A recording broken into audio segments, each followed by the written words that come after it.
you may need this, you may need to know this for your next EX200 exam. So if you're taking the exam anytime soon, this may be something you will need to know. So at the current time, they don't include this in the exam objectives, and even the RHEL 10 objectives don't even speak about containers. But if you are taking the RH9 version of the exam, they are making some crazy moves. This is something you need to know, which is how to build a container based on the Dockerfile. Okay, so let me show you how can you build a container based on with using a Dockerfile. This may pop up soon in your EX200 exam if based on RHEL 9, and even based in RHEL 10, it may also be something that may pop. So let me share this with you guys. Let me show how to build a container using a Dockerfile. So basically, you just just create a directory, any directory really, and this directory will just create a directory, okay, just a fresh one. Then you create a Dockerfile there. It doesn't have to be called Dockerfile. There are other names that can be assigned to this, but a Dockerfile is something it's very common to me, so I'm very used to use the Dockerfile name.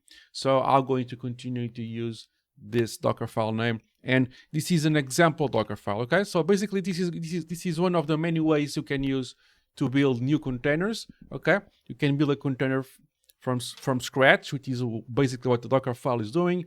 You can build a container based on another container. There are other ways. I'm not going to explain all the ways, but this is one of them, which is how to build a container based on a very small base. And that base is called the UBI, the Universal Base Image. And the Universal Base Image allows you to build a very customizable or customized container with a small base image. So in this case, I'm building a container using a small base image of RHEL 9, and it's going to be a very simple and very basic Apache server. Okay, so here I'm going to pull the UBI image from the Red Hat official repository registry site. You can put here the full path for the code for what is your base container image it's going to be. Here I'm pulling it from the registry website, but you can put here the full path of whatever container you want to use as the base image.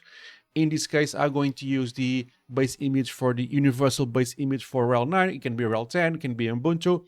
Just put there the full path, like docker.io/blah blah blah if you want to get your full image. In this case, I'm pulling it from the registry from the registry of Red Hat. If you're watching this on the short form, come and watch the long form. See you there.